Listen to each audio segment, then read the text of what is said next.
Hi friends, welcome to my channel A to Z కుక్కి స్వాగతం. ఈరోజు మనం ఒక రెసిపీ తయారు చేసుకుందాం. అదేంటంటే వెజిటబుల్తో సోయా మిల్క్ యూజ్ చేసి పులావ్ తయారు చేసుకుందాం అనమాట. చాలా టేస్ట్గా ఉంటుందండి. మనం ఎప్పుడు ఒకేలా కాకుండా కొంచెం వెరైటీగా చేసుకోవాలంటే ఇలా ఒకసారి ట్రై చేయండి. దానికి ఒక ప్యాన్ తీసుకొని మనం బిర్యానీ చేసుకోవడం. నేనైతే ఒక 2 గ్లాసులు రైస్ తీసుకున్నమాట. చాలా తక్కువ చేస్తున్నాను.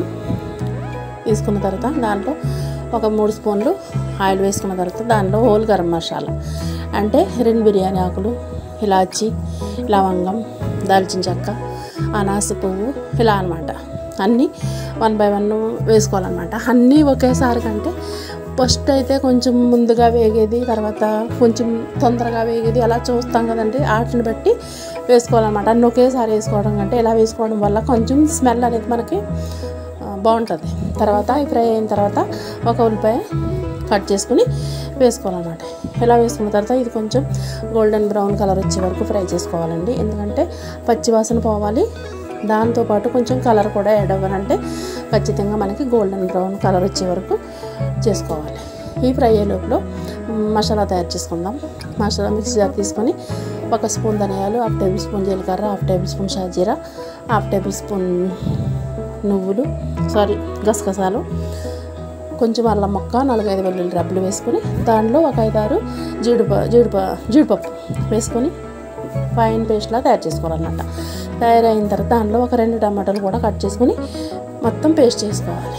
పేస్ట్ చేసుకున్న తర్వాత ఈ మసాలా మనకు ఫ్రై అవుతున్నప్పుడు దాంట్లోనే కొంచెం జీడిపప్పు కూడా వేసుకొని, జీడిపప్పు తర్వాత కొన్ని క్యారెట్ ముక్కలు, వెజిటేబుల్స్ అన్నమాట. మీకు నచ్చిన వెజిటేబుల్స్ ఇంట్లో అవైలబుల్గా ఉన్నాయి. నాకైతే ప్రస్తుతానికి ఇవే ఉన్నాయి కాబట్టి వాటి కూడా చేశాను. పొటాటో, క్యారెట్, పచ్చిమిర్చి, జీడిపప్పు వేసానండి. ఇంకా అంతే. అంటే గ్రీన్ పీస్ మీకు ఇష్టం, గ్రీన్ పీస్ కానీ కాలీఫ్లవర్ కానీ ఏమైనా వేసుకోవచ్చు అన్నమాట. ఇలా మీడియం సైజులో ముక్కలు కట్ చేసుకుని వేసుకున్న తర్వాత అవి ఫ్రై అవుతున్నప్పుడు మిల్ మేకర్ ఉంటుంది కదండి. చిన్నగా ఉన్నది ఉంటుంది, కొంచెం పెద్ద ఉంటాయి, ఇంకా కొంచెం పెద్ద ఉంటాయి. మనకు నచ్చినవి 1 కప్పు వాటర్లో నానబెట్టేసుకుని ముందుగానే వాటర్ అంతా పిండేసి దీనిలో వేసుకోవాలన్నమాట. దీనిలో వేసుకున్న తర్వాత వీటిని కూడా చక్కటి కలర్ వచ్చే వరకు ఫ్రై చేసుకోవాలి. ఎందుకంటే అది మనం తినేటప్పుడు నాన్ వెజ్లా ఉంటుంది అన్నమాట. అందుకని కొంచెం కలరు మారే వరకు ఫ్రై చేసుకోవాలి. ఇందులో దీనికి పెద్దగానే అయితే ఆయిల్ అయితే ఎక్కువ తీసుకోలేదు. ఇలా ఫ్రై అయిన తర్వాత చూడండి, ఒక 1 మినిట్ పాటు ఇలా ఫ్రై చేసుకోవాలన్నమాట. ఫ్రై చేసుకున్న తర్వాత మనం తయారు చేసుకున్న పేస్ట్ అంటే టమాటాలు వేసి మసాలా పేస్ట్ చేసుకున్నాం కదండి, ఆ పేస్ట్ అన్నమాట. అది కూడా వేసుకొని అది కూడా కలర్ మారే వరకు మొత్తం అంతా కలిసిపోయేలాగా పచ్చివాసన పోయే వరకు ఫ్రై చేసుకోవాలన్నమాట. అలా ఫ్రై అయిన తర్వాత దానిలో 1 table spoon red chilli powder, టేస్ట్కి సరిపోయిన సాల్ట్, కొంచెం బిర్యానీ మసాలా, కొద్దిగా పసుపు వేసుకుని దాంతోపాటు కొంచెం కొత్తిమీర, పుదీనా కూడా వేసుకోవాలన్నమాట. ఇవన్నీ చక్కగా మంచి కలర్ వచ్చే వరకు, ఆయిల్ పైకి వచ్చే వరకు ఫ్రై చేసుకోవాలి. అలా ఫ్రై అయిన తర్వాత దానిలో 1 కప్పు పెరుగు, పుల్లటి పెరుగు, మన ఇంట్లోదైనా బయటదైనా 1 కప్పు తీసుకోవాలన్నమాట. 1 కప్పు పెరుగు వేసుకొని మొత్తం అంతా బాగా కలిపేసుకొని మూత పెట్టేసుకుంటే మనకి ఈ స్టేజ్లోకి వస్తుంది అన్నమాట. ఒక 2 మినిట్స్ పాటు కుక్ చేసుకుంటే ఇలా వచ్చిన తర్వాత మనం ముందుగానే కడిగి ఉంచుకున్న బాస్మతి రైస్, నేనైతే 2 గ్లాసులు కడుక్కున్నాను. అంటే 1 కిలో, ½ కిలోకి తక్కువ అనమాట. ½ కిలో రైస్ కంటే ఇంకా తక్కువగానే చేశాను. ఎందుకంటే ఇది క్యారేజ్ కానీ చేశానండి, స్కూల్కి లంచ్ బాక్స్లో చేశాను అన్నమాట. రైస్ కడిగి ఉంచుకోవాలండి. ఒక 1 అవర్ ముందే కడిగి పెట్టుకోవాలి. ఆ రైస్ వేసిన తర్వాత దానికి సరిపోయినంత వాటర్, మనం 2 గ్లాసులు తీసుకున్నాం కాబట్టి వాటర్ అనేది 4 గ్లాసులు తీసుకోకూడదు. 3-3.5 4 గ్లాసులు ఫుల్గా తీసుకున్నామంటే మనకి రైస్ బాగుండదు అన్నమాట. చక్కగా పొడిగా రావాలి రైస్ అంటే 3 గ్లాసులు తీసుకుంటే సరిపోద్దండి. 2 గ్లాసుల రైస్కి 3.5 గ్లాసులు వాటర్ వేసుకుంటే కరెక్ట్గా సరిపోద్ది అన్నమాట.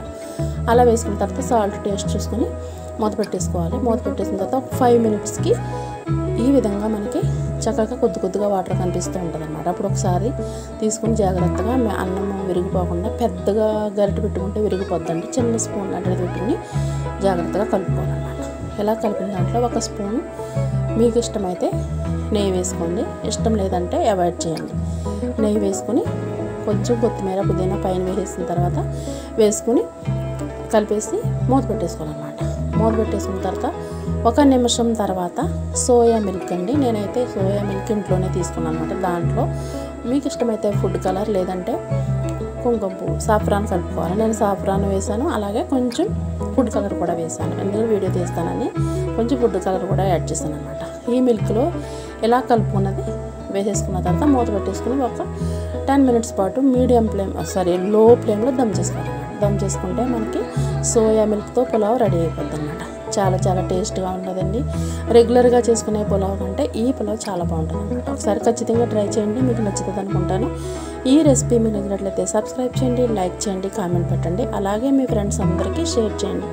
మరిన్ని రెసిపీలు మన ఛానల్లో ఉన్నాయి, ఒకసారి ఛానల్ విజిట్ చేయండి. ఓకే ఫ్రెండ్స్, మీరు కనుక మనం కొత్తగా వస్తే చూడండి. Okay friends, thank you.